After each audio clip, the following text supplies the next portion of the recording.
do it. You're supposed to.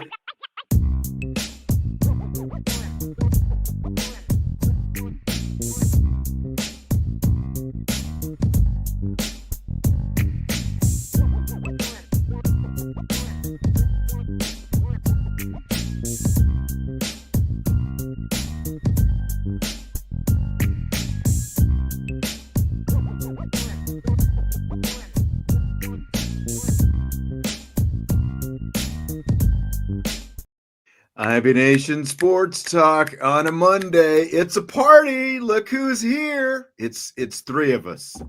Vince D'Addario, Jesse Stiers, Sean Stiers. We're back. The gang is all together for the first time in a long time. It's true. It's true. A long time. Your fault. What? Hey, you can't blame me. Before we really get going here, you know, I finally made some Kansas fans, I think, of Notre Dame people. Yes. So rock chalk, baby. Yeah, Kansas knocking off BYU Friday night. So I'm going to teach you guys something, okay? Put your hands up like this. Put your hands up like this. I feel like I'm going to jail. Put your cup down, Jess. We're going to wave the wheat, okay? Na na na na na na na na na na. This is waving the wheat. That's waving the wheat, baby. That's waving the wheat. That's what you do at the end of a game when things go right. You wave the wheat. I need one more out of them. I need one more out of them. That's right. I need one more. I need him. Now that one's not as important. That's just spite. The next one's just spite. Which is more important, right? Well, look, to be honest with you, the BYU one wasn't all that important either. Because I mean, it gave them a loss. I mean, I get that. It just solidified that only one team is. Yeah, only one team's getting in now for sure. I feel like that's. I mean, it dropped BYU behind Notre Dame. It moved Notre Dame up. Team. So, yeah. But the Big 12 is still bid stealing at the end of the day. Correct. They're going to vault everybody and go up and probably get one of those, the automatic buys and all that. But maybe because as of right now, not in my bracket. TD4ND, he jumps in. He says, "What the heck?" I don't know what the heck. He probably came in when we were doing this, so he probably was like, "What in the world?" Are you mad because we're waving wheat, or like, are you mad because Jesse's here? You know, like what's his? My voice is getting a little raspy, but I've got a little like a. Were you cheering too hard again for Kansas? Touch of. You know, I only stayed up about half the game. I fell asleep. I figured. By half. That's why I didn't text you. I tried to stay up for that travesty the night before, and we'll talk about that in rapid fire later on, Vince. But just wore me out once again. I did want to, before we, the object of our show today, we're going to predict the college football playoff rankings. Did want to touch on Jaden Greathouse just briefly because he had the shoulder thing. He went out for a while in the game on Saturday. Right. He did not show up in Notre Dame's injury report today, and nobody asked Marcus Freeman about Jaden Greathouse, maybe because he wasn't in the injury report. I don't know. I actually did, as I was walking around Notre Dame Stadium to go to Marcus Freeman's press conference, because they hold the press conferences in the stadium, I did actually walk past Jaden Greathouse. It's actually second week in a row that I've walked past Jaden Greathouse as I'm going into the press conference. He looked fine.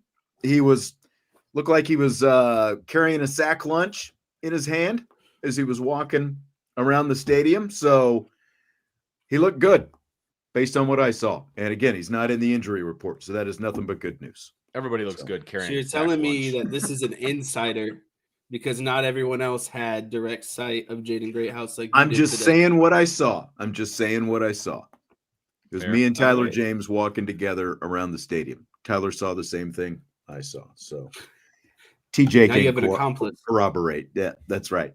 That's right. TJ. Oh, you guys have nicknames for each other. By the way, good to meet Jim yesterday, an IB subscriber / listener viewer out in Easton, Pennsylvania at the Notre Dame women's basketball game, and talked to Scott as well. Second time that I've talked to Scott. Another, he has played like a champion today on the Champions Lounge. Actually, and then I don't think I ever mentioned this. A couple of weeks ago, my wife was selling a lamp on Facebook Marketplace. You mentioned it to me. Yeah. So she's selling a lamp on Facebook Marketplace, and then she leaves, and she's like, "By the way, this guy's going to show up and buy this lamp." I'm like, "Oh, So great! she wasn't Leave even me." there. Yeah, Oh, that's so typical. leave me. Of So we wives go in out. general, not Yeah, yours. right. So we go out in the garage, and the guy's here, and we're doing the once over on the lamp, and he's like, "Are you Sean Stiers?" And he turned out to be another IB guy. So all kinds of IB guys popping up. Nice. Love it. Yes. Love it. I got a bone to pick, though. Okay. Watch the women's game because I don't subscribe to ESPN Plus. You couldn't watch it? Nope. It was ESPN Plus. You got to be. Ah. I ain't subscribing to that. Well, you had the radio. I did. I listened to some of the radio broadcasts because obviously, but I like to do the video and the radio broadcast over the top, but I was not given that opportunity. Yeah, I mean, Lafayette. Yeah, I know. I think you have to be, maybe satisfied that you get it on ESPN Plus when you're at Lafayette.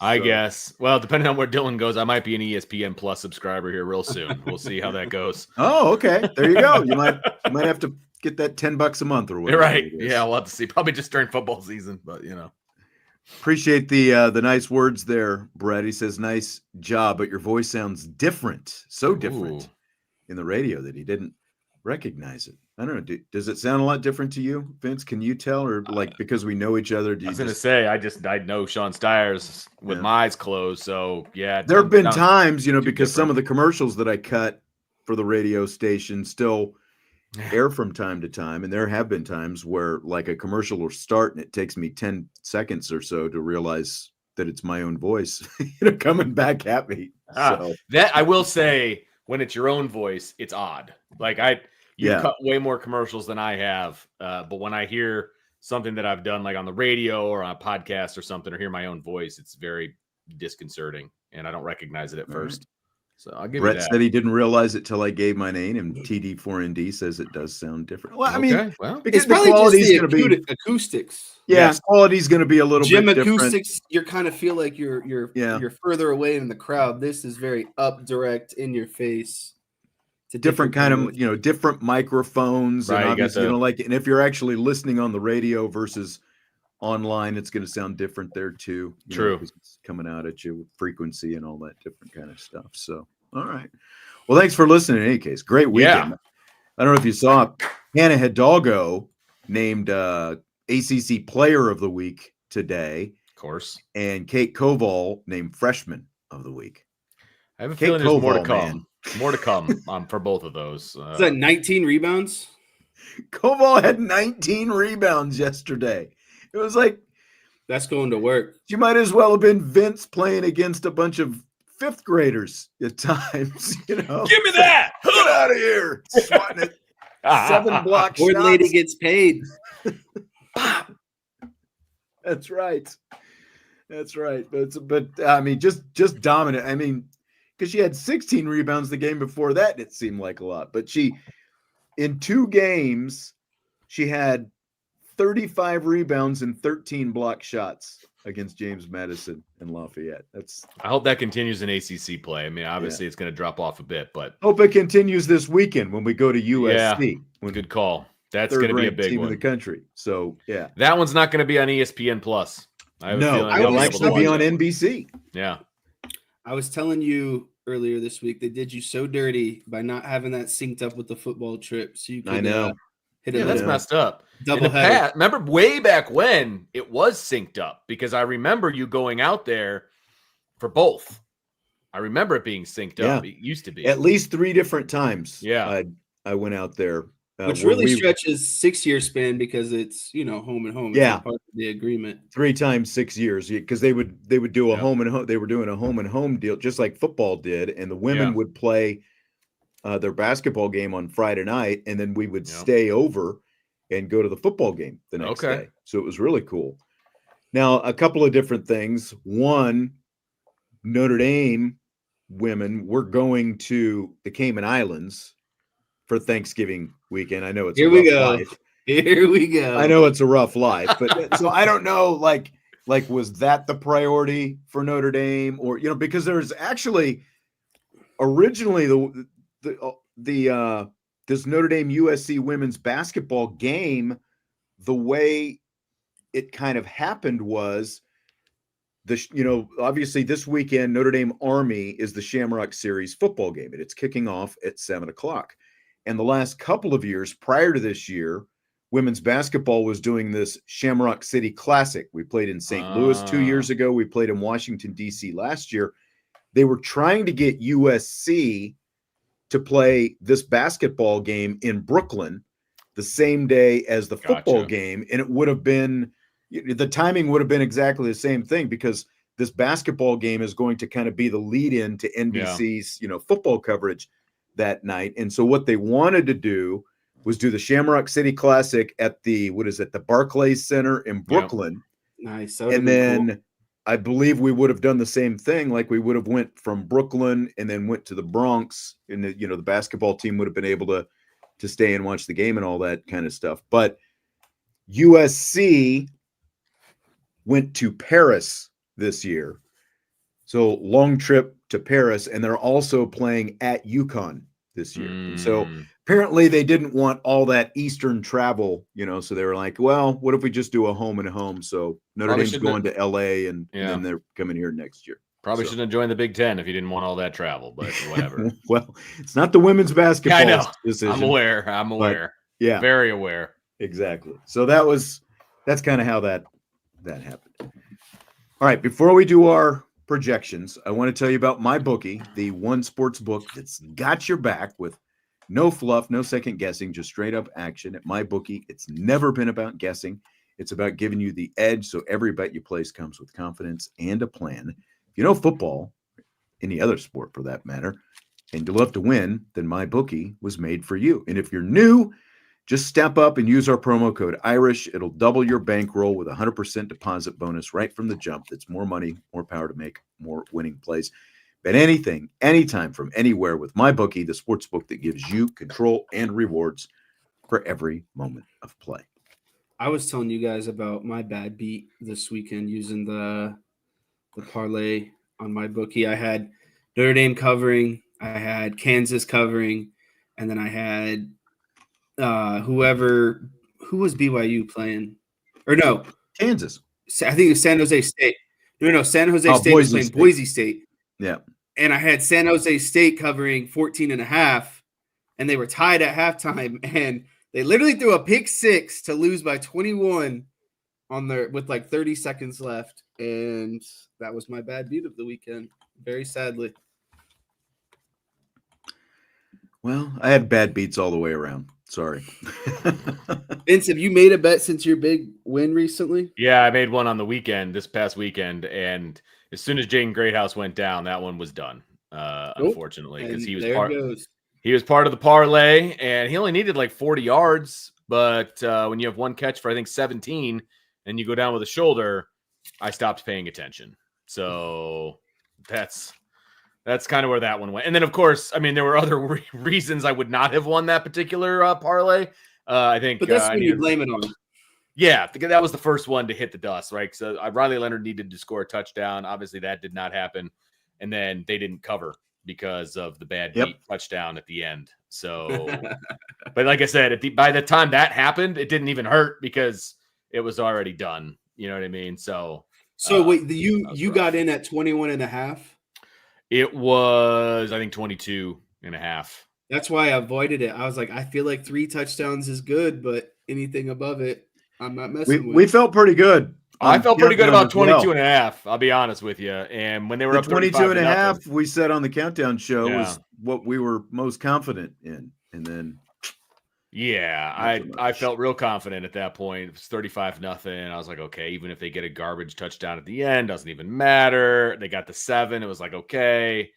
And then, of course, the last 18 seconds of the game happened. So, yeah, I mean, it is what it is. That wasn't what broke my parlay, so it's all good. What broke my parlay was Greathouse's broken shoulder. So, yeah, it is what it is. He didn't break his shoulder. I know. I'm sorry. If you're just tuning in, he's not on the injury report. He's fine. Scare people half to death there. We started off the show talking about Greathouse and the fact that he's okay. Someone's going to clip you, and you're going to be going around. Man, Vince just scaring people That's left what I and do. right. Andre's not a fan of us doing this show, it looks like. He says, as much as I might care about the 12-team playoff and where Notre Dame may be, in turn, all I care about is Notre Dame keeps winning. And when the final rankings come out, I'll worry about it then. Oh, Andre, But it's good fun. Yeah, that's a macro look, and I love it. That's absolutely true. That should be Right. your focus. But this is not a macro show. This is a micro show. We do one every day. Every day. And this is fun stuff to talk about. What about the friends we made along the way? Come on, Andre. I mean, you and your song lyrics. I don't even know what song that was. I don't think that was a song. That was just you just listen. rhyming? Everyone, just from now on, come to the Monday show with your own filled out bracket. We'll do our brackets and we'll see how we all line up. I am curious to see what this looks like. I don't think we're like, I don't know.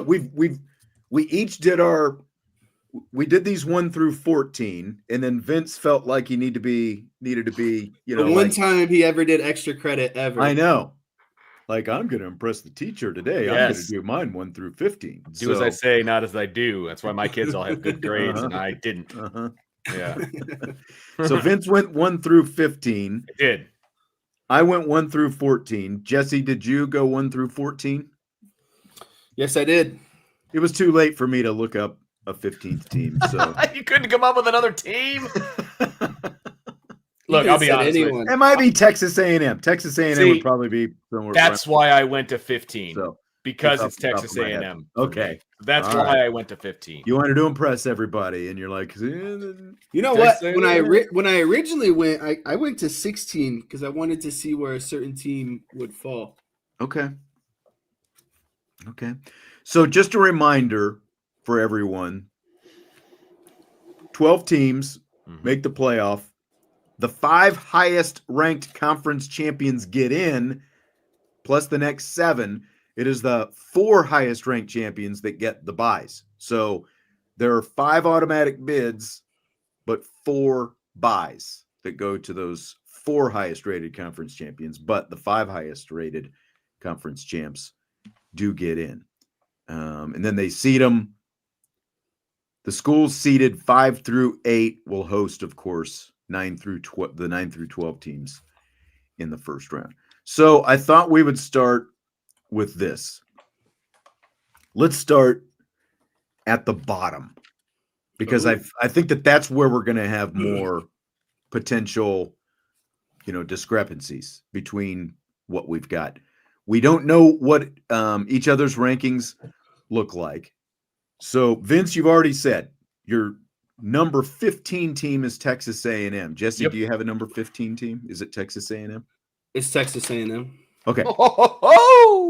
Who are your teams 13 and 14, Jesse?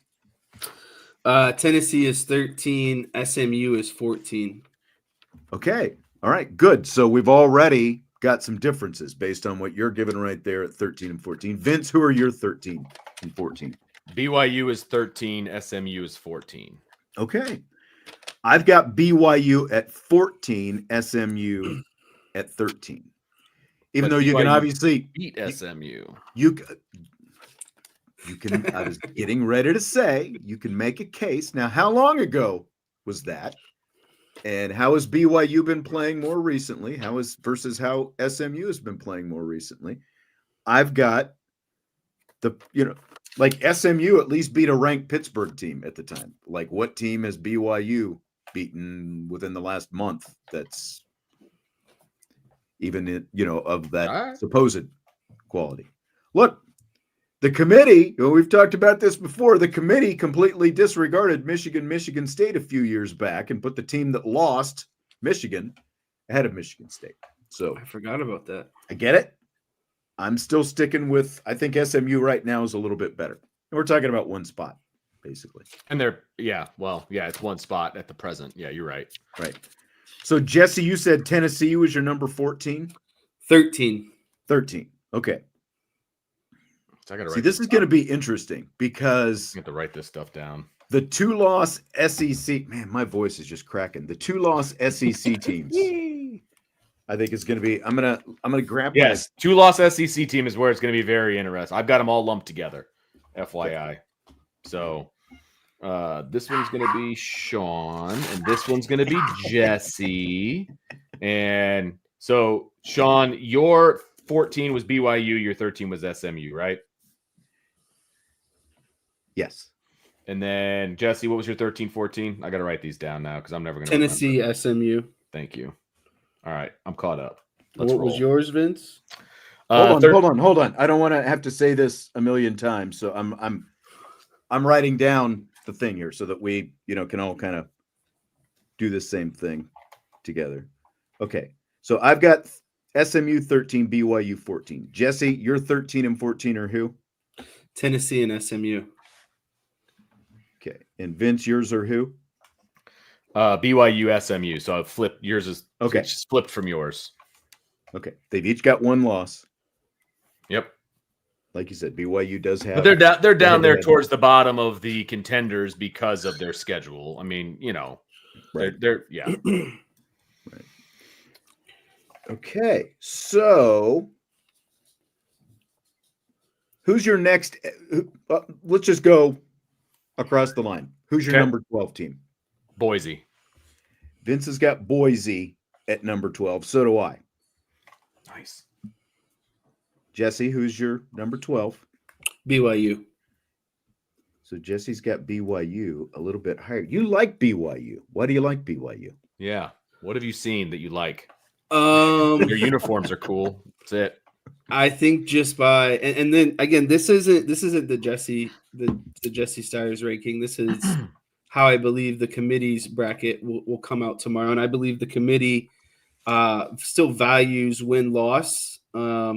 Colorado had a very bad loss in Nebraska, and they have 2 losses compared to BYU's 1 still, and I still believe that's kind of how the last rankings went. You had a tier of your unbeatens, you had your tier of your 1 loss, and you had your tiers of 2 loss, and they're not very commingled per se. So I believe that BYU is still tracking ahead of Colorado as the Big 12 champion, and them being in the 12 should give you kind of indication of where I think that 4 currently stands as well.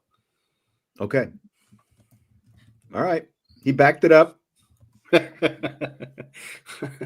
Let's go to the 11 line then. I've got Tennessee as my number 11. Jesse, who's your 11? My number 11 is Georgia. Okay. Vince? Tennessee. All right. So Vince and I. Yeah, this starts my block. This starts my block of SEC teams, by the way. Yeah, it pretty much does for me as well. I've got the next 3 teams, but starting with Tennessee is where I've got the SEC. But this is also because you've got some of these head-to-heads, like how these are placed, I think is going to be really interesting. But and that's going to be the basis of my argument is all these teams head-to-head are 2 losses, and that is what I favored here, 9, 10, 11, and who my first team out is. I did want to drop this in there, though, from Joe, because, like everyone's been talking about Colorado and the Big 12 and, BYU getting beat by Kansas. How about Arizona State, man? They are charging hard right now. They're probably the hottest team in the after Big 12. Dumping their coach on the Tarmac last year. And they are hosting BYU this week. So makes for a really interesting matchup. Okay, so my number 10 is Georgia. So I just want to say this. So based on these rankings and based on the way everything shapes out, we just did you and I just had Tennessee at 11. That's my first team out, by the way. Tennessee is your first team out? Yeah, because of the way everything shakes out. Oh, yeah, you're right. They don't show up in my bracket. Yeah, because they get bumped because of the, because again, the top five, I was holding up the wrong amount of fingers. The top 5 conference champions, highest ranked conference champions, get the automatic bids. And that actually had Tennessee circled because they're going to get bumped from this whole thing, even though they are at number 11 in our rankings. Just want to throw that out before we go much further. Good point. I'm glad you pointed that out. Jesse, did Georgia end up getting bumped from yours in that instance? No, Georgia is number 10 on my list. You said they were number 11. You have them ranked at 11. How are they 10 on your You just rank? said Come they were on, number man. 11. Did you even double check your bracket, Mr. Math? Yeah, I got crossed up a little bit. I was giving you my rankings from the bracket and not my like hard list. Oh, God. jeez. Here What- we go. What are Good. you even talking about right now? I had them You know, in as my seeds, not my rankings. Sorry. We brought you on this show because, like you were the one who was getting all fired up about, here's my rankings. This is what my Yesterday. bracket would It's look the like. best part to do. It's fun. That was my breakfast. Was filling out. My wife's like, "What are you doing? Eat your cereal." Okay, so Jesse, is Georgia your number 11 team or your number 10 team? You're my I'm number totally 10 confused. team. I'm sorry. Okay, so who's number 10? So Who's I'm number so 10? Who's confused. number 11? Wait, You've got me totally confused. we're doing rankings, not seedings. So Yeah, do you right. have to. Do you have to go back now and fix? You've got I to do. seed it I first. do. You've got to Okay. seed, I you've got to do. seed it first. It's Or rank understands. it first. Give us 15 through You've 11. got to rank it 1 through 12, and then you plug it into the bracket, knucklehead. Yeah, I was plugged into the bracket. This is completely on me. All right. So- we'll self-correct here very quickly. 15 is A&M. Yes. Continue. 14 is SMU. Okay. 13 is BYU. 12 is Boise. Hold it. What? He was all messed up, Sean. You gotta. You're just gonna have to erase. Start over again. Start This over is- with him. That's the problem. It's You're great. just gonna have to. God bless America. So who's your 14 again? My 14 is SMU. So that's the same. It hasn't changed. Yeah. 13. BYU. It's like 12. Boise State. You have my exact rankings, and you were complaining. Wow. All right. 11. Tennessee. Oh my goodness gracious! You have my exact rankings. All right, fine. 10 is Yeah, Georgia. the only discrepancy is mine flip-flopping SMU Right. and BYU. So, Oh, God, he made that argument for BYU too. Can you believe that? yeah. All right. I mean, have you ever, Jeez. Jesse, have you ever heard that thing, measure twice, cut once? Like, I just got too excited. I was You did. I was into my bracket already. very excited.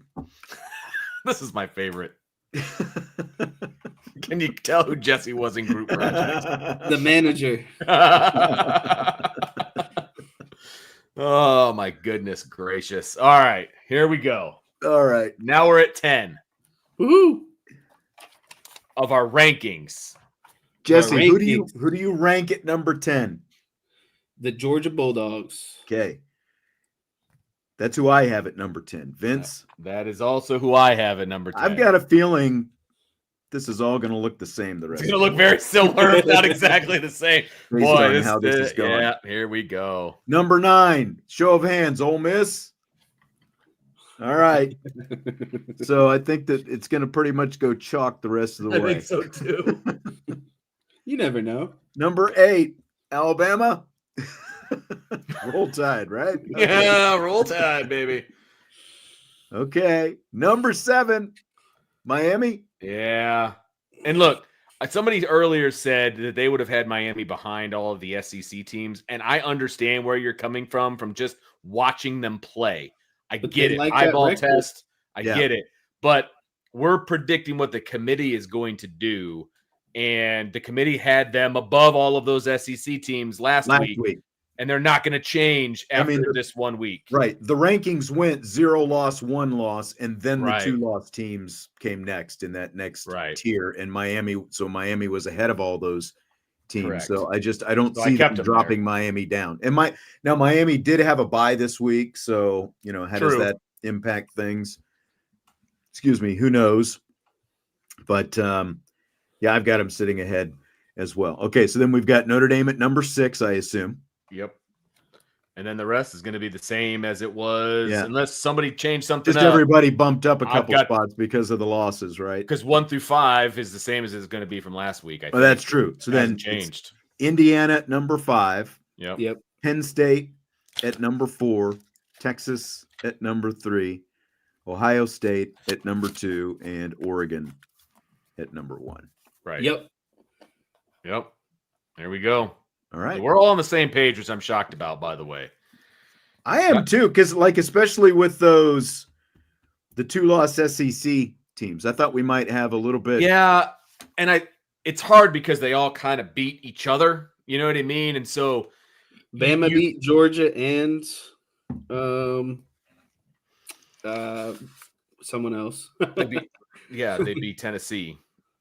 And then Georgia's 2 losses are Ole Miss and Alabama, so they got to be above them, right? I'm sorry, they beat Tennessee. Arkansas and Georgia beat Tennessee. Excuse me. The problem is, or the way I did it, and I didn't really think too much into it, to be honest with you, is I went and I looked at the way they had them ranked before, and I kept them that way. It was just a matter of where are we going to slot Tennessee and where are you going to slot BYU? Like, that was the biggest question mark about how you're going to do these rankings. And then everybody else just kind of moved up 2 spots. I mean, so how differently, like if you were doing it then, like where, like, is it mostly Penn State? Like, is that the biggest thing that you would change? Is it mostly Miami? Would you put these SEC teams with 2 losses ahead of Miami or Penn State? Honestly, I would put these SEC teams ahead of both Miami and Penn State if I was making these rankings myself. Just by watching these teams play, I would take those 2, bump them behind that block of SEC teams, but probably still in front of Boise, BYU, SMU, etc. So that's where I would. How low would Penn State go, I guess, is the question. I would honestly, at this moment in time, right, I would have IU ahead of Penn State, but I would have them right next to each other, but below Tennessee. So that means that they would be 10 and 11 in my rankings. That's where I would have IU and Penn State right now. So John says that I see Troy, wanting to make some comments. Troy needs to take a breath, but relax, Troy. We'll touch on that in a little bit, Troy. I mean, but John would put BYU ahead, BYU and SMU, he says, ahead of all the SEC teams. Yeah, and they would get both of those teams would get beat by all of those SEC teams. The problem is, but this is also what's so puzzling about Penn State being ranked as high as they are. Mm-hmm. Because why does Penn State deserve to be ranked number 4? But you are giving, so you're giving them a massive benefit of the doubt, but you're not giving BYU or SMU any benefit of the doubt because, and then because Boise State is sitting there at number 12. How is Boise State? Now I realize there's at least a little bit different strength of schedule, but Boise State is basically hanging its hat on a close loss to Oregon, which is all Penn State is doing with a close loss to Ohio State. So how are they that much different really, for the rankings to be that far off? Yeah. Having Penn State that high is ridiculous. When you use any metric known to man, it's ridiculous. I mean, you have an undefeated team in the same conference ranked below them. That makes no sense to me. Yeah. That makes no sense.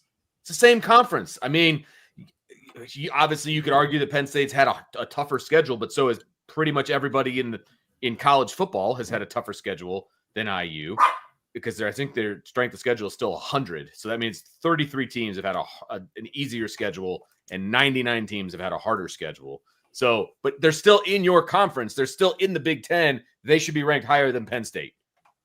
Just that simple. To me. And I agree with you that they're not giving any love to those other teams. It feels like they're treating those other teams fairly, in my opinion, but then they're treating Penn State unfairly in a positive way. You know what I mean? It's not like I don't think that they're being unfair to those other teams because I think they're rating them properly. I just think those teams are where they should be, but for some reason, Penn State is just getting, because they happen to be in the Big Ten. It feels like. Right. Yes, exactly. And look, IU is really in the same boat because of who they haven't played, but at the same time, they're undefeated. So at least you can make a case, because look, BYU was right behind them until they finally lost a game. Right. Yeah. But it's almost, I guess we'll find out tomorrow what they think of BYU now, but we've all got them basically falling in that 13-14 range. Right. So, but they're still the highest ranked Big 12 team at 13. Right. So they're still going to get in the bracket. And now the other part of this is, okay, and we all had Tennessee.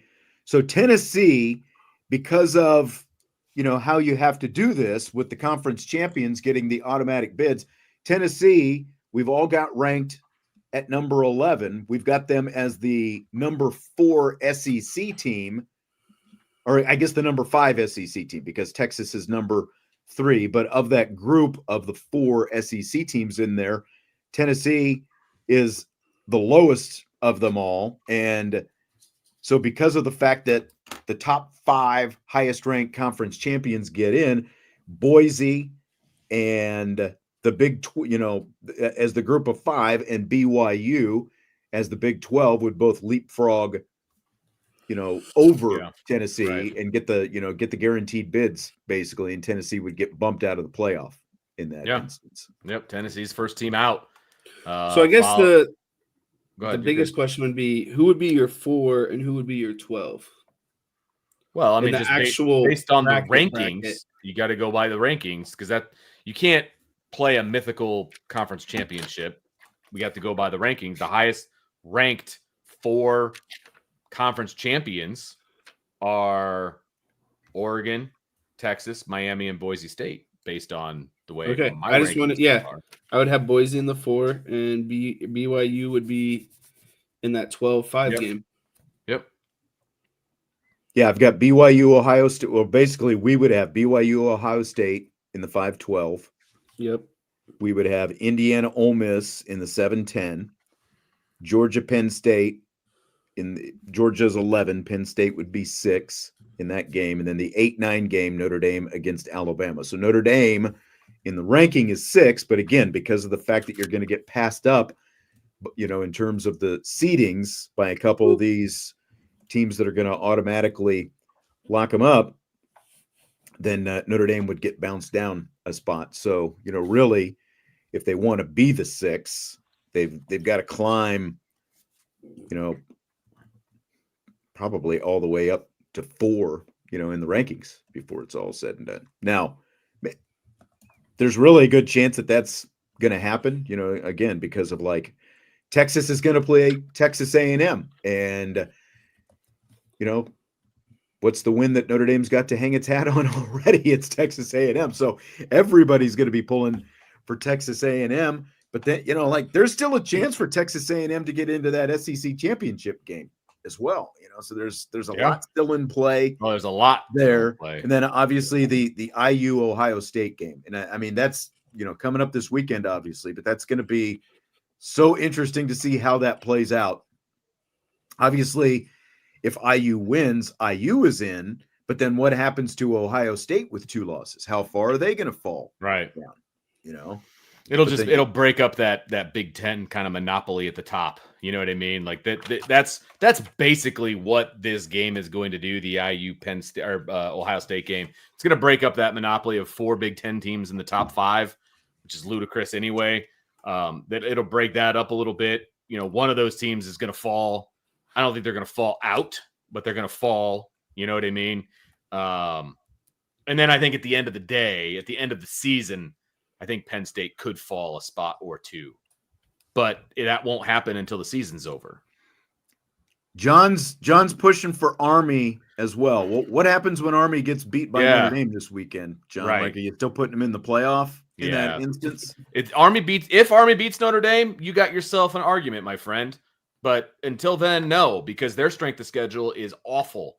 I don't know what the number is. It's so bad. It's beyond. But there are literally, and I didn't realize this until I looked at it, more closely this week. There are 133 FBS teams, and I think going into last weekend they were 138, because there are literally FCS teams. FCS also factors into the strength of schedule. So there are FCS teams with higher strength of schedule than Army has right now. Their strength of schedule is 132.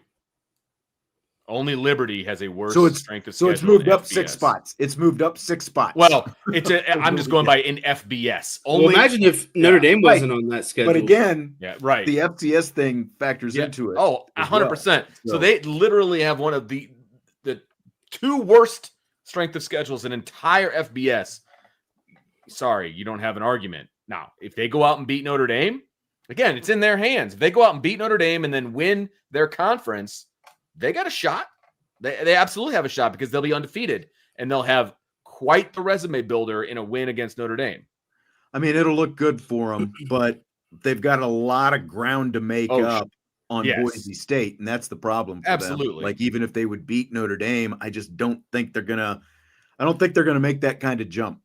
I think that they'll, they might jump up to around 15-ish, something like that, if they were to beat Notre Dame this weekend. But I don't see them, because you've got to be the highest ranked Group of 5 team. Yeah, right. You do. You have to be the highest ranked Group of 5 conference champion. Right. And so there's a lot to still happen there for Army. Like I said, they would have an argument. I'm not even saying that they would get in if they beat Notre Dame. They would have an argument because they're ranked and all of that. I think they're 24th going into this week, and they were on a bye. So I don't know how much different that's going to look necessarily. They're probably going to still be in the high 20s going up against Notre Dame, who's going to be probably 6. If they can beat the number 6 team in the country, yeah, you got yourself an argument, but I still don't think it's going to be enough.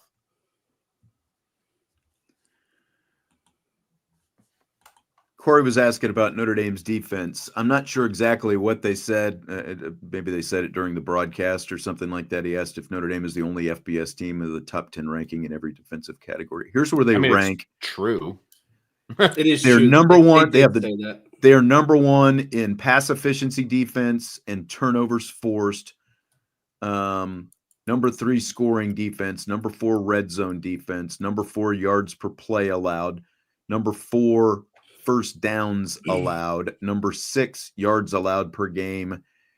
Number 6 in third down defense, and number 7 in interceptions this season. So not bad. Yeah, I'd say it'd be okay. Keep turning it up. On the other hand, Troy is here, and Troy wants to be Danny Downer today. And Vincey's asking you why the offense looks so bad on so many possessions. And then he followed that up with the offense is horrible. Too many wasted possessions. Yeah, you're right. Saturday due to turnovers. It's tough. Like, when you have an offense that can only muster 450 yards of offense when they're playing horrible, it's really hard. It's hard to win. It's hard to win when you can only get 450 yards of offense. Last time I checked, 200 yards at will. Yeah. Last time I checked, in the last 7 games of the season, 8 games of the season, Notre Dame is averaging over 42 points a game and giving up 10. So I think they're fine, actually, Troy. And Troy, I think you just need to take a breath, man. Like, did they look like the 2019 LSU on offense on Saturday? No, they didn't. I just, and I don't know what you guys think about this. I do feel like the last couple of games, not that they're out there completely experimenting, but like it does feel like there's like some tinkering going on, 100%. because of who they're playing and the the defenses are playing. It feels like they're doing some of that, but then it's like, now, I mean, like making a habit, of doing that and then going, okay, now we've got to flip this switch and, hammer down and all that kind of stuff. But it did feel like a switch flipped a couple of different times, right? Both in Florida State and against Virginia, the way things, and look at the way the games turned out. Leonard passed for over 200 yards in both games, even though he didn't have his best game. Right. And they ended up running for well over 200 yards in both games. They literally, if they wanted to, against Virginia, they could have just come out playing bully ball and running the ball and probably had 160 yards by halftime on the ground, but yeah, they could have. That's not the way they decided to do it. Through 3 quarters, okay? 3 quarters of play, Notre Dame had 411 yards of total offense to Virginia's 223. Okay? 411 through 3 quarters. What more do you want? I mean, honestly, that's where I'm at. What more do you want? Riley Leonard threw for 3 touchdowns on Saturday. I mean, everybody was complaining. It's actually 25 total touchdowns that he's got. He's got 12 touchdown passes now and 13 touchdown runs. Yeah, I mean, everybody was complaining he couldn't throw touchdown passes. He could only run them in. And now he throws for 3 and he doesn't run any in. And all of a sudden the offense is terrible. It's like, you can't – people like this, and maybe Troy's just having a bad day, and I'll chalk it up to having a bad day. That's fine. But, you're not going to please everybody every time. Like, you're just not. Look, did they have too many 3-and-outs? Yeah. Were they behind the sticks on third down too many times? Yeah. Did they not convert on third down enough for my liking? Yeah, no doubt about it. But at the end of the day, they're up 35-0 when the game mattered. And they had, again, over 400 yards of offense in 3 quarters. Okay? They took care of business against a mediocre Power 4 team, and they're going to continue to do that until the season is over. They're going to be 11-1. They were up 35-0. They were up 35-0 as well. Right. Saying, well, the turnovers did it. Look, are turnovers part of the game? Yeah. Or not? Look, Notre Dame's got an elite defense. Why should anybody apologize for that? And you know what here's the thing. But that also gives them the luxury of being able to, figure some things out offensively, do some of those things on the offensive side of the ball. Troy says that Notre Dame can't push the ball down the field. Were you not paying attention when they threw a 76-yard touchdown pass to Harrison? That got called back. It got called back, yes. But did that have anything to do with the execution of the play? I'm just saying it got called back, but it didn't count. So can he throw it down the field? Yes! Watch the game, dude! I feel like I'm on the postgame show with Vince right now. Is this what it was like Saturday night? Gosh, I was off on Saturday night. It was beautiful. Jesse, did you want to chime in on any of this? You haven't said anything. Yeah, before I gotta, kick it here. Oh yeah, I would say it's already the only thing. Yeah, I kind of. There's one thing that concerns me about Notre Dame's offense, and that's the ability to convert maybe a 3rd and 10 type pass in a crucial game with a team evenly matched as you. I think every other phase of their offense, their defense, all of that is fine. I think you have to avoid getting behind. I mean, that's every football team, though. You're not magically just going to get out of 3rd and 10, 3rd and long spots. And I do agree those will become amplified as the opponent becomes more and more, aggressive. I think what it's going to come down to in all these playoff games potentially, and as you make your road to the national championship, all those games are going to be played in a Texas A&M type setting. It's going to be very close. I don't think it's going to be an offense that necessarily gets out 14, 21 points, but they have a defense that won't allow another team to get out 14, 21 points. So you're going to have these kind of slugfests in the trenches, quarters 2 through 3, where it is going to be tight. And yes, Riley Leonard is going to have to make some big throws because you are going to get behind. That's the only thing I'm necessarily concerned about. But Riley Leonard and Jeremiah Love have 13 and 12 rushing touchdowns, respectively. That's 25 combined touchdowns. That is 15 and 16 in all of FBS in terms of rushing touchdowns. And that's 5 and 6 amongst Power 4 teams. Like, I think a lot of people just get so uncomfortable with that production can come through the running game. You can run and, instead of passing. But Riley Leonard has to be able to make those throws in the tight situations, in the tight environments, when you need to pick up a first down. And that's the only thing I'm worried about. But everything else, they have one of the most prolific rushing attacks in the country, accompanied with one of the best defenses in the country. That's a recipe that's going to win you a lot of games. And even though it's not sexy, I mean, it's going to win you so many games at the college level. You are controlling the trenches on both sides of the ball. That's just, to me, dominance. Yep. So you made up for the fact that you totally jacked up that whole bracket section of the show earlier. Because you basically, that's the things that you just said were basically what I was going to say. Like in any of these playoff games, I see most of them probably playing out, as you said, similar to how the Texas A&M game, played out. Can you win a close slugfest? And they've already shown that they could do that in game 1 on the road in a hostile environment, not even a neutral site environment. Oh, you banned Mason. Okay, at least I've got his comment before you.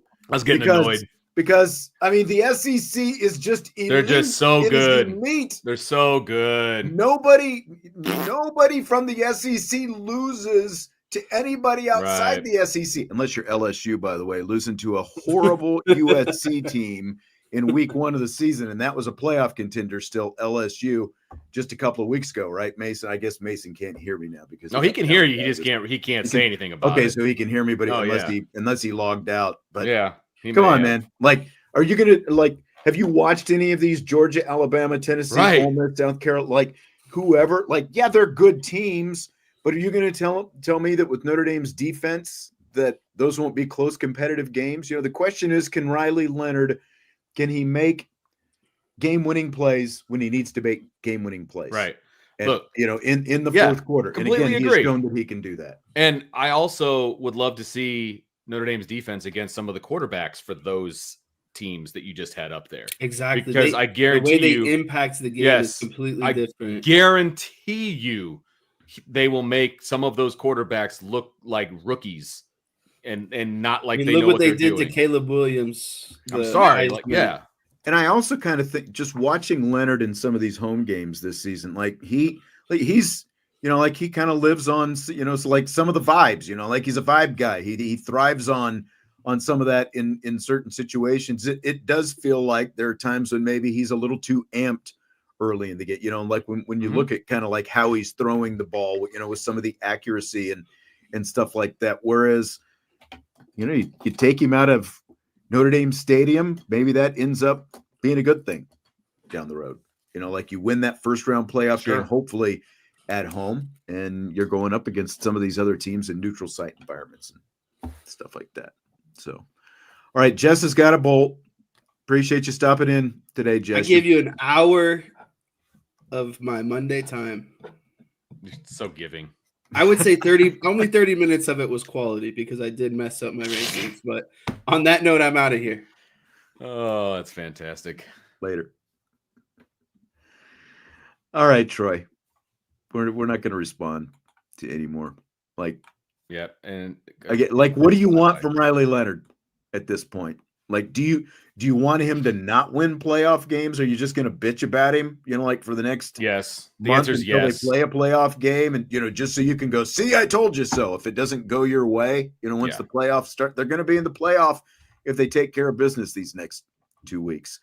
And he's pushing. He's getting close to 2,000 passing yards. He has 12 touchdowns. He's only thrown 4 interceptions this season. And he's the leading rusher. Was the leading rusher. 50 yards and 13 touchdowns. So, again, he's combined for 25 total touchdowns and 4 interceptions this season. Right. I don't know what more you want. Right. At this point. Exactly. And if they wanted to run Riley Leonard, they could have run Riley Leonard on Saturday. They clearly made a decision not to do so. Okay. They clearly made a decision not to do so. There's so many things that they could have done in this game that could have made them more efficient offensively. But I agree with you. I think they are trying out some different things and seeing what's going to kind of work and putting in some different guys in some different situations and seeing how that's going to go. And, there is part of that. And at the end of the day, if they want to run the ball, they run the ball with great efficiency. Yeah. Right. Both of their running backs averaged over 7 or 8 yards a carry on Saturday. Like, come on, guys. Like, I'm not saying this offense is elite.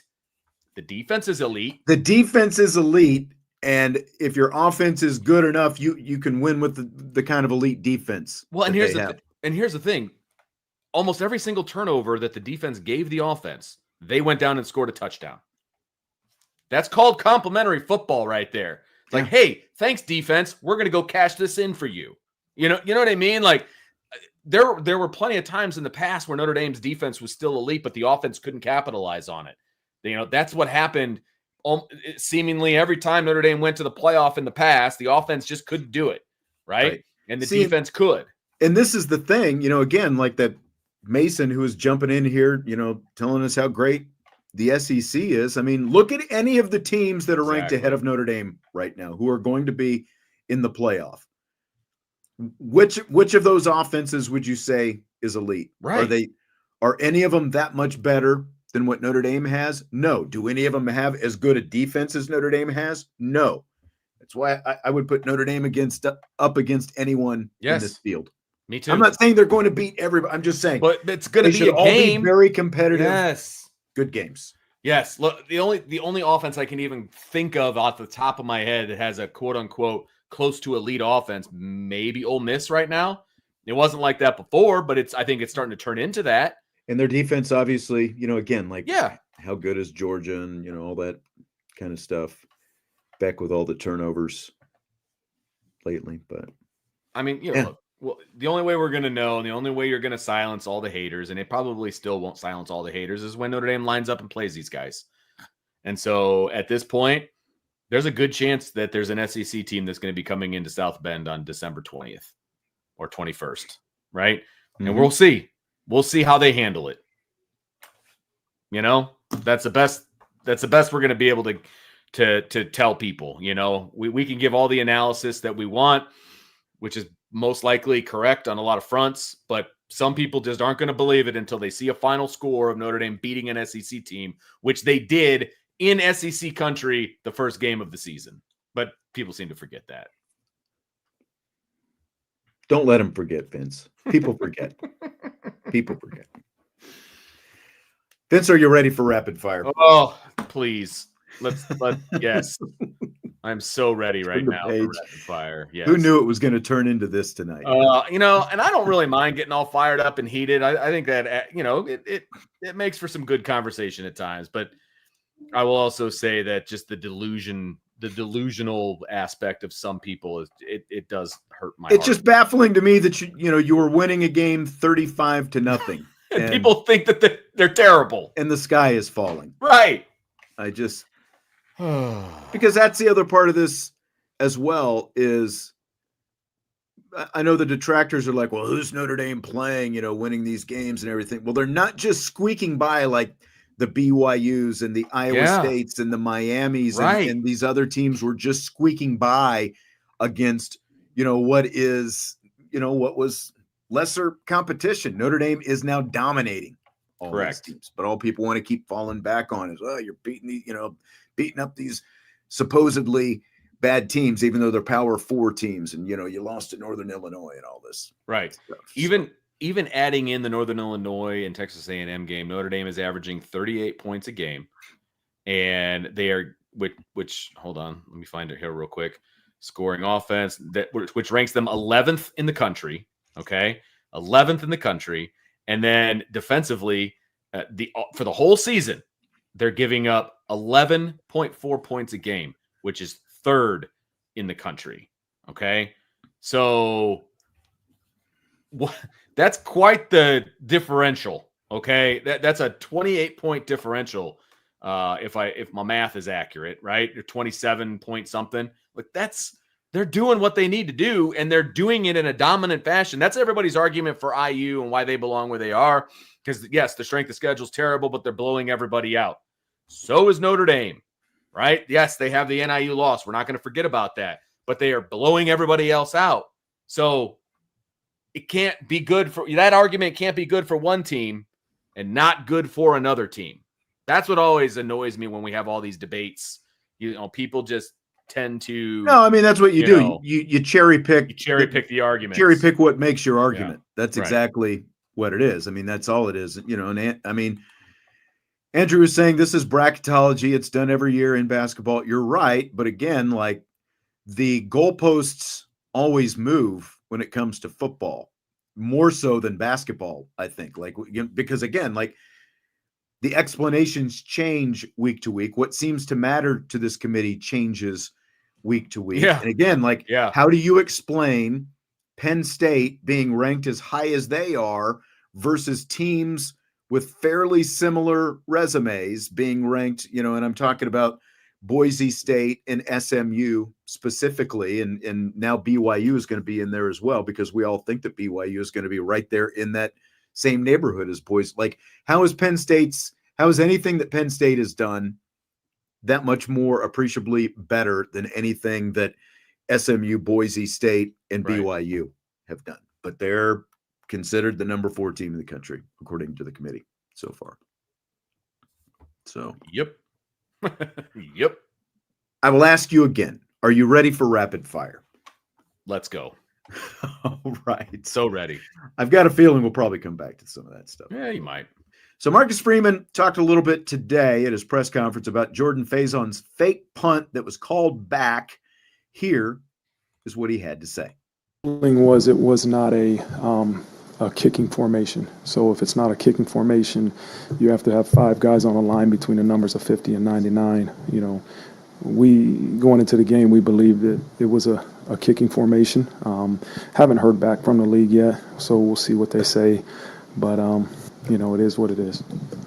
Again, we've had this ready to go for about 4 weeks, but you know, it was something I didn't. You tend not to show clips to officials in the locker room. That's not something that is highly encouraged. So, you know, more than anything, you got to explain it, which I, you know, explained it to them. Hey, we have a fake punt that we're going to come out of huddle quickly and, you know, snap it. I just want you to know that our guys have to be set. We know all the rules, and we run it. And so I don't want to make a bigger deal than what it is, you know.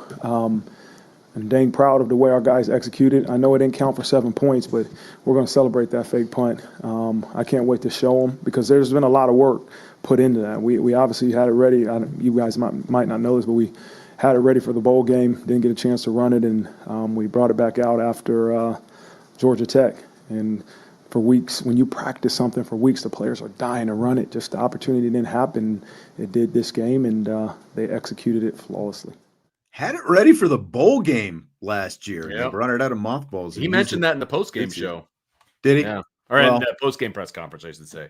It was kind of an off-the-cuff comment, but yeah, he did mention it at that time. And so there's some people that have some questions based on all of that. Yeah, I mean, like, so Stymie says, so it was not a jersey It number was a jersey issue. number issue. I mean, it was. He said he still hasn't heard back from the ACC, right? You know, as of the press conference earlier this afternoon. To me, Vince, like, none of this is any more clear today than it was on Saturday. It's very clear to me. I mean, I understand why they made the call that they did. It was just a wrong call. So they're saying, so the rule is if you have somebody that lines up under center in then there has to be 5 guys in front of them with jersey numbers 50 through 79. Has to be lineman numbers, right? They didn't line up under center. He lined up as an up back 1.5 yards behind the center. Right. So it's still a kicking formation because James Rendell, the rule also says you have to be 10 yards or more. You have to have somebody back there as a kicker. And they did because James Rendell was back there. And so the referees were wrong. But if he went under center, it would be fine. Well, that's your interpretation, though. My point is, we don't know with any definitiveness if these officials actually did call this right, because we have no actual feedback from the ACC defending. You know what I mean? Like, they said or not the officials told Marcus Freeman at the game that he needed to have 5 guys with numbers 50 to 79.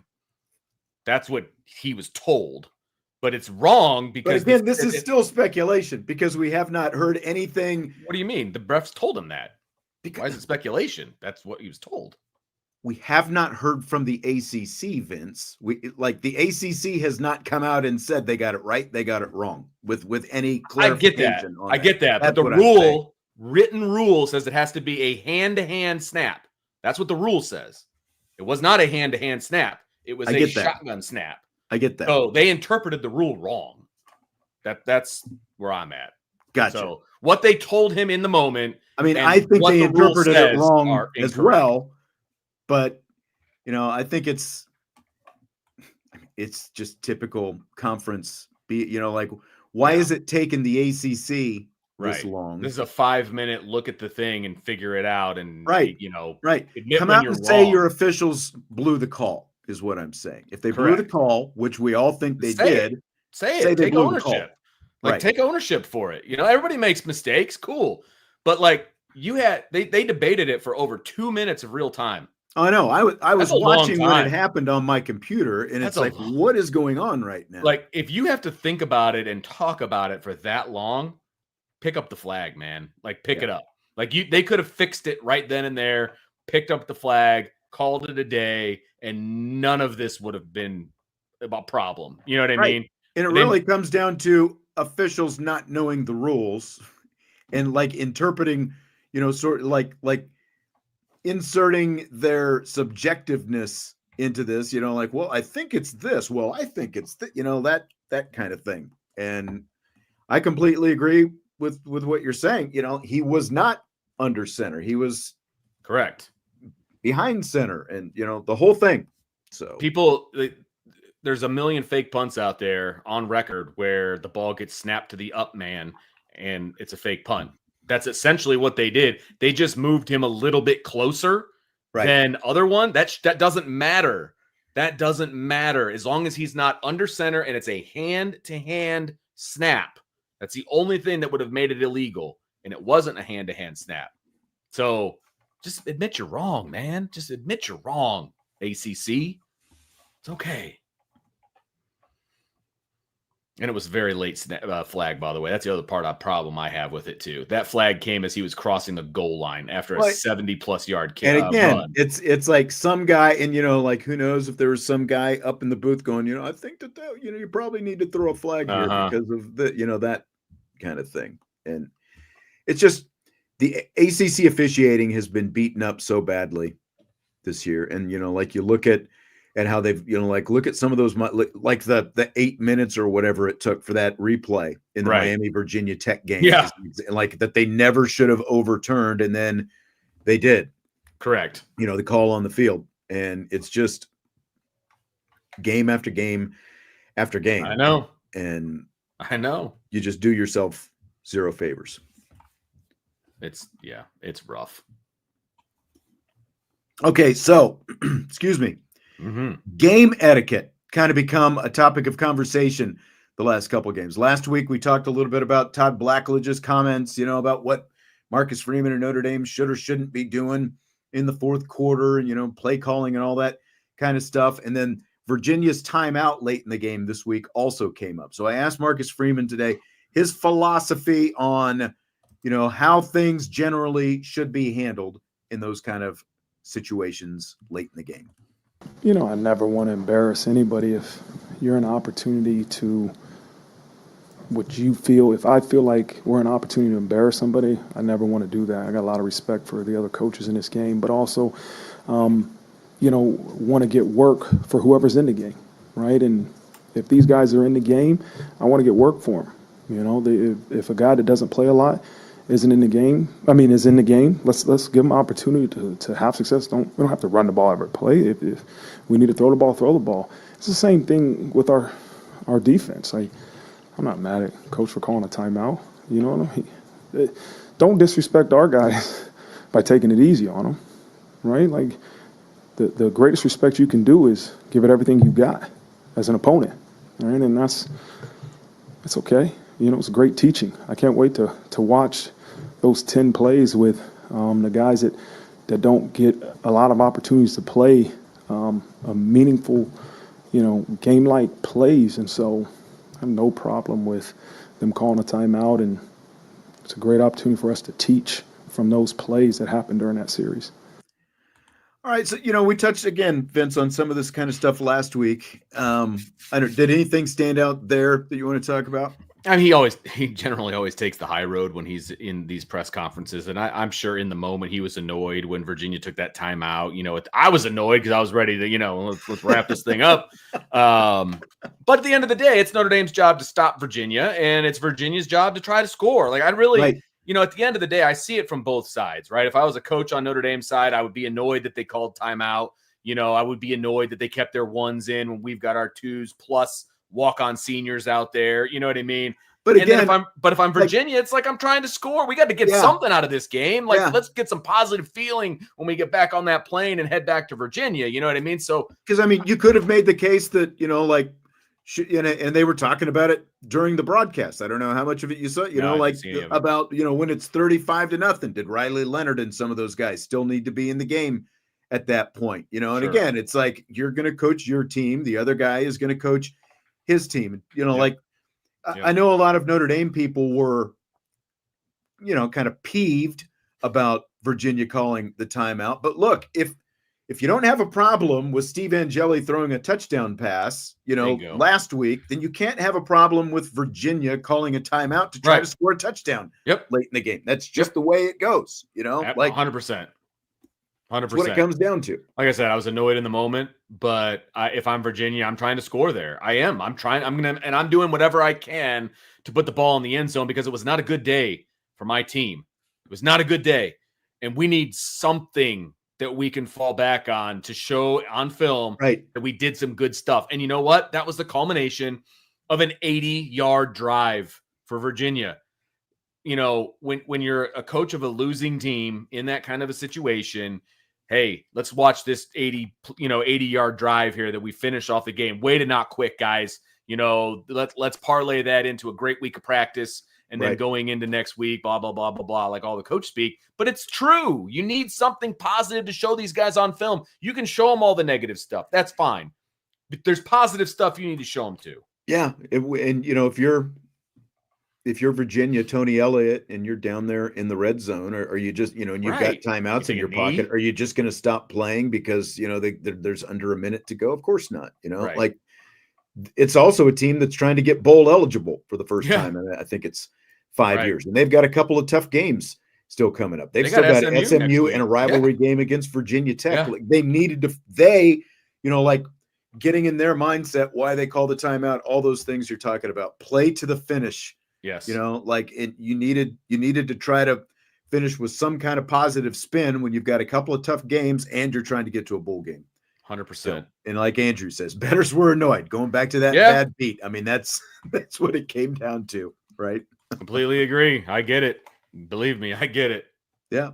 And, you know, it gave Notre Dame's guys a chance to, you know, try to make a goal line stand. And it looked like maybe they were going to stop them, but Virginia got just enough there. Yeah. So fill in the blank. This tweet from USA Today writer Dan Wolkin is blank. Imagine telling everyone you don't think you can break the glass ceiling at Notre Dame because of recruiting, so you go to LSU and get worse. I saw that today. Oh, it's just great. I mean, there's really no better pastime than watching Notre Dame's former head coach suffer and not do well and all of those things. But it's even better when it's not just Notre Dame fans that kind of jump on that bandwagon, but like, did you see some of the shade that Florida was sending towards LSU and the videos that they made? Well, like the won't back down stuff, like, you know, because like that whole, you know, their thing is like between the third and fourth quarters, I think it is. The song that they sing play. The Tom Petty song. I know you don't know who sang it, but it's Tom Petty. Thank you. I Won't Back Down, which is, you know, one of the best songs ever. Down. Yeah, and so Brian Kelly, you know, they've got this video of him during the week. It's great. like you better learn that song and what it means to them, so you can, you know, shove it back in their face and all that stuff. Well, I guess your boys back down, BK. I mean, it's just fantastic, really, the trolling that these teams do, and you know what? There's no better punching bag than BK. So I'm all for it. I'm all for it. I mean, no one from a Notre Dame perspective, you know, no fans are going to qualm when you've got a national guy subtweeting Brian Kelly or sub-Xing or whatever the hell you call it these days, you know, subtweeting Brian Kelly. And I mean, it's great. He got his chef though, man. He got his chef.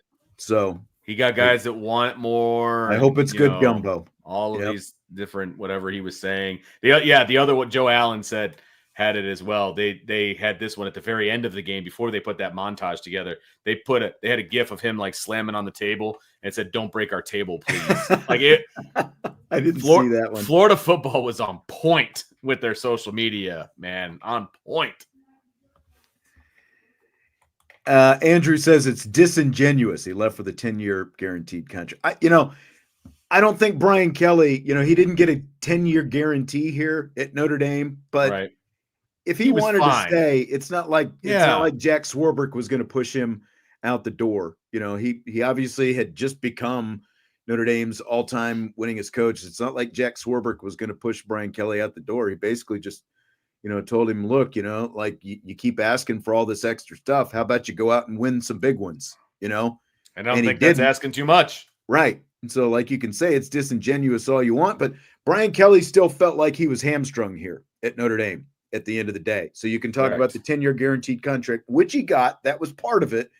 But he also went down there, yes, TD4ND, because he thought the recruiting was going to be easier. Yeah. Because he thought he was going to have all these facilities and all these different advantages down there. And that was going to put him over the top. And look, in his defense, as I said when he took it, if you're Brian Kelly and you see that Ed Orgeron and Les Miles have both won national championships at Notre Dame, and you very rightfully LSU. feel like you're a better X and O head coach and talent developer than either one of those guys, and you're getting this offer from LSU, why wouldn't you go down there? Yeah. Believe me, I totally get it. And I think that he thought it was going to be easier than it has been. You know what I mean? And I don't think he anticipated the portal and what it was going to do to him, and the fact that he is going to have to put some work in to actually recruit some kids and things like that. I don't think he anticipated it was going to be as hard as it is. No. So he obviously didn't. Yeah. Because, again, like, hey, he had confidence in himself, right? Sure. Like, and that's what you have to Brian have. Kelly's always had confidence in it. And it's like, you have right. no problem with the confidence, but there's obviously a lot more at play. And somebody that, this came up within the last couple of weeks.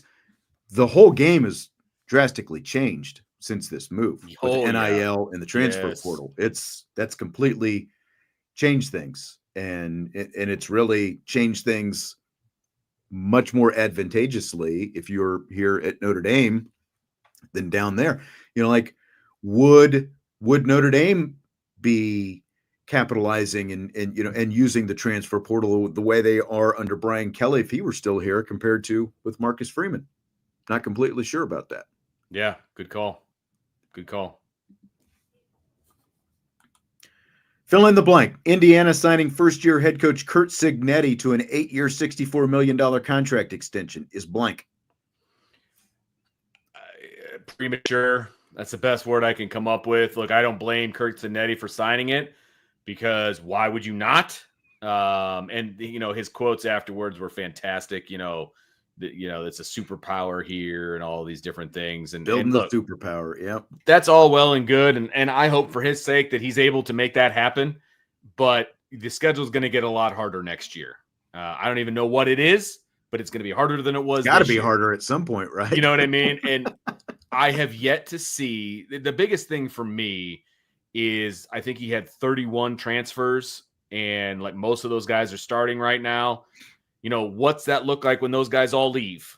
Are you going to continue to just reload in the transfer portal? Are you going to recruit? You can't bring a bunch of guys with you from James Madison again. Exactly. Now, granted, the fact that he's winning with a lot of James Madison and some other group of four, group of five, guys in a Big Ten conference is impressive. But is that really something that you can keep repeating? And that's my biggest thing. We've seen teams have success for 1 year by overloading in the transfer portal and trying to do it that way. But is that a year-to-year strategy of success? That has yet to be proven. Now, look, I think Curt Cignetti's a good coach. I think he's a good program builder, all of those things. He wins. Just Google him, right? That's exactly right. So I agree with all of that. I just think the chips may be stacked awfully high at IU still. And maybe it'll take some time, whatever. I highly doubt they're going to be 9-0 or 10-0 or whatever they are right now next year, because I think the schedule is going to be a heck of a lot harder, because that's usually how it works when you have an easy schedule and then you're really good and then they kind of load you up a little bit, So we'll see how it goes, but I think it was a little premature. I think it's very premature. Like 8-year extension, $8 million a year. Yeah. Like, what did when we were texting about this weekend, who are the first two names that I mentioned? Charlie Weiss, Mel Tucker. Michigan State and Notre Dame both found out very soon, how that can come back to bite you in the butt when you shell out the big bucks and that kind of extension right away. I think it is like if you're Indiana, I get it. Like you're desperate for it. You've never had this before. And there's obviously, like their basketball tradition has kind of gone away, and that's obviously what they hung their hats on for a long time. So they don't even have that right now. And now you're winning at this level in football. I get wanting to be able to stay at the table, but it's a really big roll of the dice to make this kind of investment in a guy who hasn't even completed his first season yet. Right. So, I mean, are they going to build it through the recruiting trail? Are they going to build it through, the portal? Like what? I would love to sit down with him and find out what his plan is for long-term success. What does that look like? Because right now he hasn't been anywhere long-term. You know what I mean? He comes in super successful and then he bails, right? And now he's going to have to stick around and see this thing through. And I'm curious to see what that looks like. Right now, their recruiting class is 39th in the country. Now, he inherited a lot of that. Let's see what it looks like this time next year, right? And he's probably going to have to fill some holes in the transfer portal again. But those James Madison guys were all loyal to him. They knew his system. Like, they weren't learning everything new. If he goes to the transfer portal again, those guys are all going to be new to Kurt Cignetti. They're going to be new to IU. Like, I just think there's going to be a different, learning curve, I guess is the best way to put it, if you're going to do the portal again. So, hey, let's see what he can do. Hey, big ups to Kurt for signing that thing. Like, big ups to you, man. Like, you are 7 generations of your family. I have no qualms about that. Next time he said he's 63. I mean, this is basically a retirement package for him at this point. Like, set himself up for, right off into the sunset. I mean, for Cignetti, it's a no-brainer as long as you didn't want to make that next step. Yeah, because that's obviously why Indiana went out and did this. He would have been a big fish this offseason. That would have been true. Like there was already, I'm not necessarily talking about from within Penn State, but I've heard, people talking about, we've talked about it. Would Penn State be better off making a move? And people were already connecting Cignetti's name to Penn State. Would that be kind of allow them to take that next step? But I mean, I don't know. I agree with what you're saying. Like, he came in and so much of what he did was reliant on the transfer portal, and you can do that. But is that sustainable if you're relying on that many transfers year in and year out? And especially when you can't bring a batch of guys with you the next time, who've already, who know you, who know your system, or bought into the whole thing. Like, that helps change your culture right away when you're bringing that many guys. Because you're bringing the culture you've already built. Like, you've already built that up. You're bringing it in, and then everybody else has to kind of adapt to that because you've got guys that already know the way you do things and all of that. Yeah. So, but good point by Andrew though too. Like this TV contract, all these Big Ten schools getting this big money that helps them, being able to make that move. But what happens in 4 years if they're a 500 team again, and you're wishing that, then you've got to eat some of that money on the backside. Again, I want to see what the schedule looks like next year for IU and how they handle it. It's going to be tough. I just have a feeling you're going to see some bigger names on that schedule coming through Bloomington. Well, I think they've got at least, just like everybody else, like when they announced, the expansion of the Big Ten. Did they do multiple years? Yeah, they did multiple years. So, I mean, it's already set. So, but I have no idea what next year's. I've got it right here, buddy. My head, but got it. So you've got Old Dominion, you got Kennesaw State, you got Indiana State, then you got Illinois, Michigan State, UCLA, Wisconsin, Iowa, Maryland, Oregon, Penn State, and Purdue. So really not a murderer's row. No, but you got Penn State and Oregon. That's one more good team.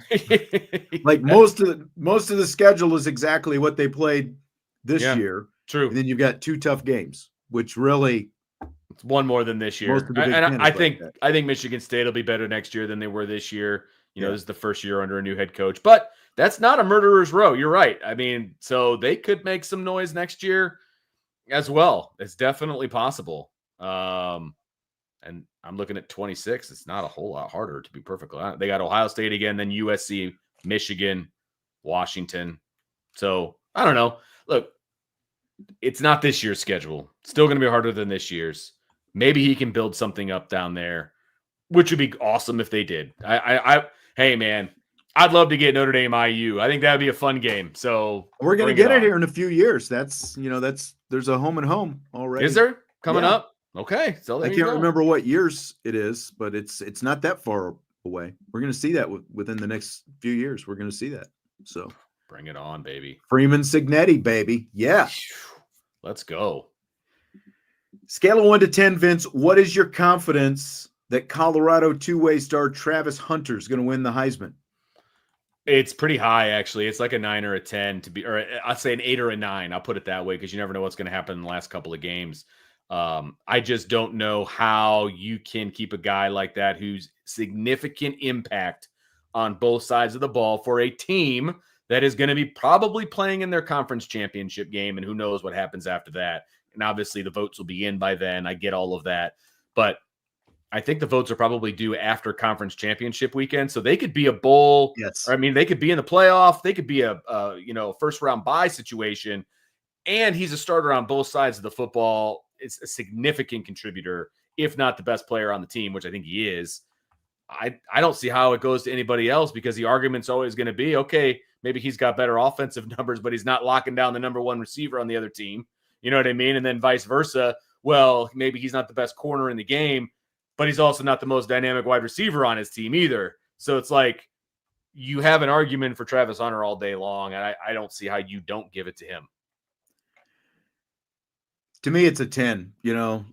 I think he's pretty much locked it up. The only thing that I think was going to keep him from winning it this year was I didn't think that Colorado was going to be this competitive, like from a team standpoint. And I thought that they were going to be at best about a 500 team and probably sub 500 team. And that would kind of, prevent the shine from really finding him. But when they're in contention, they obviously have a good chance to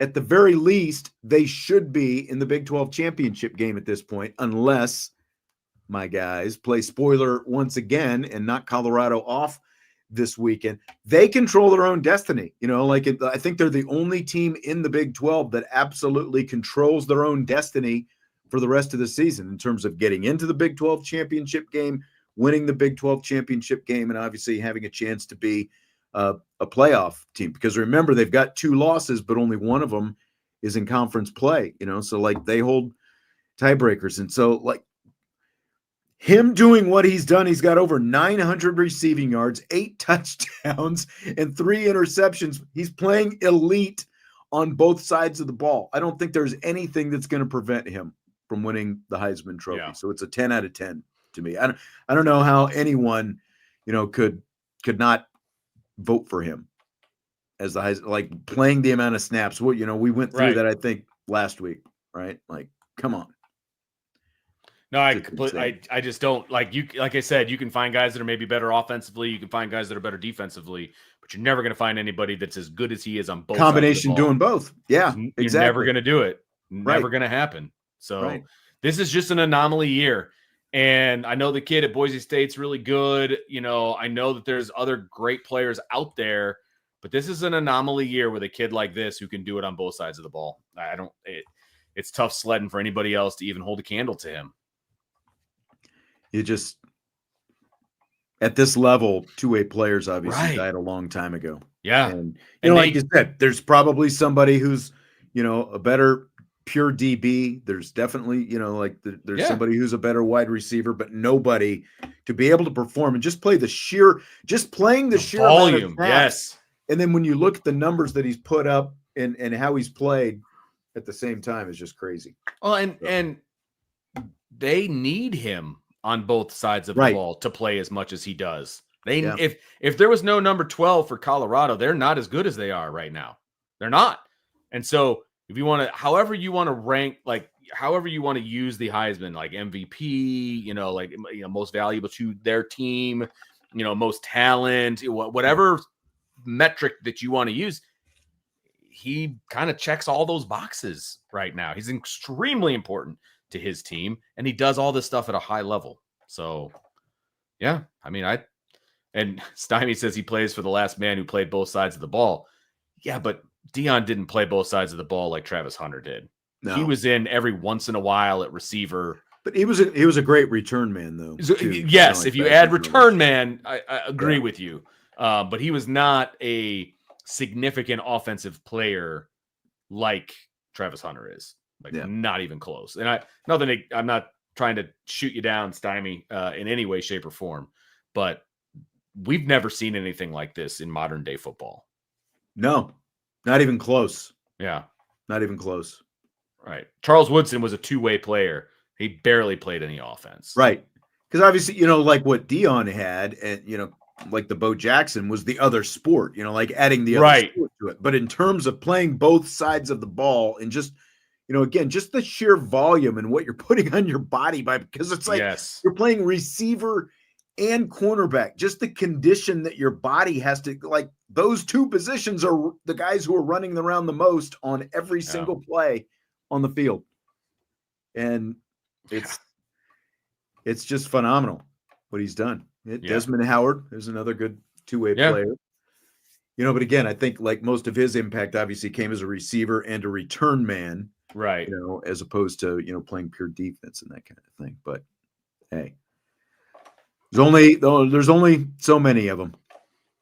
Right. So the Bears are now 4-6 with 4 straight losses after falling to the Packers. Vince, you're on record, very anti-Caleb Williams, I know. But if you were going to put the blame for this season on a pie chart between Williams, the head coach Matt Eberflus, and the general manager Ryan Poles, how you divvying this up? Oh, I mean, Poles has got to be number one. He's the one that drafted Caleb Williams in the first place and hired Matt Eberflus, right? Yeah. So it's got to be 50%. And made other draft decisions. Right. And decided not to go with offensive lineman high in the draft. So that was an obvious mistake as well. So he's like 50 to 60%. Matt Eberflus would be the next big chunk. So let's say we're going 50, then it would be probably 35 to the head coach. And then what is it left over? Like 15. Yeah, would go to Williams. I mean, he hasn't played great. He was getting better, but I feel like with the way the team is trending, his attitude is starting to stink up the joint a little bit. And that was what I was worried about in the first place, to be perfectly honest with you. There was a stretch there. Okay, he's starting to play well. You know, okay, maybe I can get on board with this kid. But now that they're losing in like dramatic fashion, his attitude is not what I would like to see. So I just felt like that was inevitable if the Bears weren't going to be good. And the odds are they're not going to be very good. And so that's my issue. I'm not going to belabor the point on Caleb Williams. There's blame to go around. But of those three, he deserves the least amount of it. Yeah, I think the bulk of it goes to Ryan Poles and the continued support Ryan Poles, you know, like has shown for Matt Eberflus. And I get that in the middle of the season, you're either going to fire the guy or you're going to keep him around. If you're going to keep him around, you're obviously not going to badmouth him, you know, as the general manager. But when you're drafting the franchise quarterback, like you have to have a feel right away. Like, is this the head coach who is going to bring this guy along? You know, that is going to turn this guy into what we think that he is going to be. And like, I just keep going back to the fact that they interviewed Cliff Kingsbury, and Cliff Kingsbury apparently was, you know, wanted he coached Caleb Williams at USC last year, and they said no to Cliff Kingsbury. They brought in Waldron instead, and in the meantime, Kingsbury, because, you know, and I'll admit I was on the fence for the last few years about Cliff Kingsbury because his wagon was essentially attached to recruiting and coaching Patrick Mahomes back at Texas Tech back in the day, and that's kind of where Kingsbury's star started rising. But I mean, I think it gets lost in the shuffle that Williams had a really good offensive season last year. It's just that USC's defense was so historically bad, that USC was bad. And but you had a chance to match this guy up with a really good offensive coach. And look at what Kingsbury has done with Jaden Daniels out there in Washington with much less talent around him. So, but again, all of that starts with the general manager and the fact that, the general manager kept the head coach, made the decisions on, who was or wasn't going to, and obviously made the draft decisions as well. So I put the bulk of it on him. I'm going to be really curious to see, is Eberflus really a dead man walking, or does Ryan Poles really still have that much confidence in this guy? Like every time Eberflus turns around, it's like something else is going wrong. It seems like it's like they already got rid of the offensive coordinator. Like there's not much left at this point, as far as I'm concerned, before you get rid of the head coach and just start over from scratch. DK just likes to rub some salt. No, actually, TD4ND, there was no Cowboys quit. Like Jesse's gone. We pretty much saved the Cowboys talk for when Jesse's here. We can commiserate at the end tomorrow, and I don't even know like how much is worth commiserating. Who's worth the Bears or the Cowboys? Right now, it's the Cowboys. Like, yeah, I mean the Bears at least have 4 wins. Yeah, which not saying much. But I mean, look, right now. I don't know how many the Cowboys have right now. Is it 4? They might have 4 themselves. They 3? have 3. Is it 3? Yeah, they're 3-6. I'm already that detached. Once Dak got hurt, it was like, oh, okay, here we go. Yeah, I mean, I'm all in for shooting for that as high a draft pick as possible at this point. So there are 11 teams in the NFL right now. I'm sorry. Whoops, I forgot one. 11, 12, 13. 14 teams in the NFL that have 4 or fewer wins. Wow. Just FYI. So that's a lot of battling for those. That's what I'm saying. Top spots. This is what I'm saying. So Notre Dame is not battling for the number 1 pick at the moment. If they continue to lose, then that might be a different conversation. Is that what was? I didn't say that. You said Notre Dame. Yeah. Oh God. No, I meant the Bears. They're not battling for the number 1 pick at the moment. But they're in the neighborhood. But there's 14 teams with 4 or fewer wins, which is crazy. Wow. Crazy. Did you try to stay up? Did you stay up Friday night to watch Tyson-Paul on Netflix? I tried. You and I have talked about this as far as like being old and like the whole week getting affected by like staying up late on one night. Uh-huh.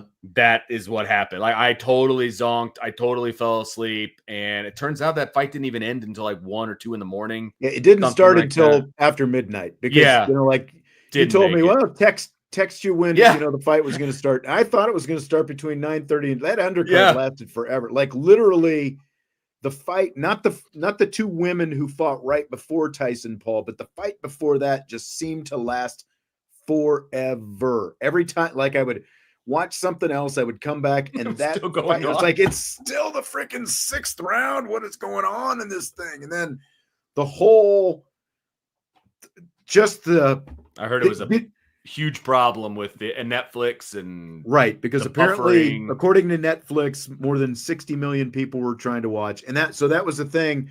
Like it kept like I was in there watching some of the undercard, okay, and other people in the meantime were tweeting about how horrible, like I can't get in, it's spinning, it's buffering and all this different stuff, and I'm like, man, what's going on with them? Well, the next thing I know, mine freezes up, of course. And so I would exit out, I would come back in, I would watch for maybe, like 5 to 8 minutes, and then it would freeze up again.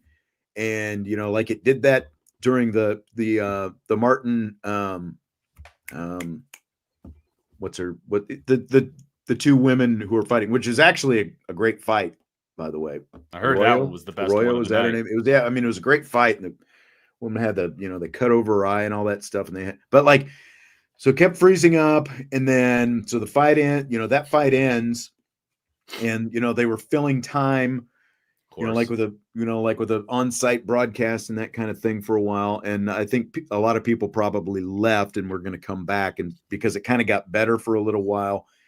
And then literally, as soon as the Tyson-Paul fight starts, it freezes up again. Of course. So I exit out, I come back in. It's already in the 2nd round, after going through this, and I'm like, I'm done. I'm going to bed. Good for you for making it that far, dude. It's 12:30 at this point. I know. It's like, I'm like, there's like a point of no return where I felt like I had to keep going. And then, so I'll just get up and watch it, the next morning. So I ended up watching it Saturday morning. Okay. But so did you watch any of the broadcast at all? No, I saw the highlights, that kind of a thing. I saw everybody's comments about how they pretty much feel like they got swindled and, it was a staged situation. And I don't know about staged. Tyson just looked like he Did he look like he was 58 years old? Yeah. I mean, that's the nicest way to put it. And, like Jake Paul was saying, well, I didn't want to hurt him and that kind of stuff. I didn't feel like that. I feel like Jake Paul watching him, obviously he's become a boxer, like he didn't grow up to be a boxer, basically, like Tyson was. I felt, like when you look at the way kind of Paul sort of awkwardly lunges sometimes with some of his, punches he gets out on his front foot and some of those kind of it's like he's not a, I know he gets paid to fight and all that kind of stuff, but he's not a real boxer, he's not a professional honestly. fighter. I mean, and I felt like, like with the reach that he has, I didn't think that he wanted to get too close to Tyson because, like I don't think he wanted to risk, getting that uppercut from Tyson. If you're still in a phone booth with Tyson, he's still going to wreck you. Yeah. That's exactly it. So, I mean, it was less than exciting. Unfortunately, Tyson looked like he lacked some energy. It was a really interesting broadcast crew. I don't know, like Rosie Perez was part of this broadcast crew. Seriously? Yeah, Roy Jones Jr. And then, like Tyson kept like biting his glove, and the play-by-play guy, Mauro Ranallo, who I'd never heard of before, apparently he's done some pro wrestling and some MMA and stuff like that. He was really kind of over the top with some of his stuff, but they're basically start arguing because, Roy Jones was trying to tell him, that, well, I think he's adjusting his mouthpiece, and the play-by-play guy was like, no, I'm telling you, he's got a history of biting his glove. Go look at his, they kept arguing about this basically. And it was just a very awkward broadcast, weird. I thought. But, like the buffering thing was like total egg on Netflix's face, like to put on this kind of show and really want like the first really big streaming thing that you've done. I mean, like, they don't do live. I mean, that's not really Christmas their thing. games. Christmas games are coming up. 2 Christmas Day games on Netflix. They got to get it figured out. The basketball, like NBA? NBA? No, NFL. There's 2 NFL games this year on Netflix. They better get it figured out. Yeah, and the Chiefs are one of them. So, they better get that figured out. Yeah, they got a lot to, like, my Amazon doesn't freeze up like that when I'm watching Thursday night games. Never has, Peacock didn't freeze up last year when they were showing a play. Yeah, for all the Peacock problems everybody has. Yeah. I've never had issues with Peacock. So, yeah, Netflix needs to get their what together. Yep. So, it was kind of disappointing. I think sounds like a lot of people were disappointed. Pull him for the old guy. Yeah, I was too. He said hat tip to Jake Paul and MVP Promotions for pulling off an Ocean's level heist before our eyes. Hey, look. Mike Tyson still made $20 million. My wife was like, well, the most important thing is nobody got hurt. And I'm like, is that really the most important thing? No, the most important thing is they're getting money. They knew what they signed up for. I was here to see some blood, man. Yeah. Like I said, not necessarily blood, but the 2 women, that was the fight of the night. That was a really good fight. Actually, it was entertaining, but not so much with Paul and Tyson. Yeah. All right, well, that's going to do it for tonight. We will wrap it up with that. Do you want to wave the wheat? We wave one more the wheat. time. I gotta go the way you're going. Opposite. There we go. There we go. Well, the kind of the thing is, like when they wave the wheat, like they don't want to be in unison, because it kind of looks to be like, all right, like the wheat field waving, So I it's can't like, even go off of you. I can't figure it out. Yeah, that's right.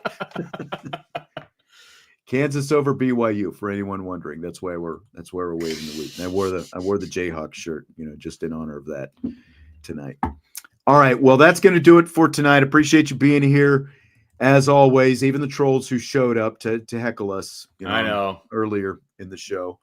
But we will be back tomorrow, of course, and we'll take a look at Army. I think Jesse's going to drag the whiteboard in here, and we will do that and much more on tomorrow's show. Hit that like button before you leave. We'll talk to you later. IB Nation Sports Talk.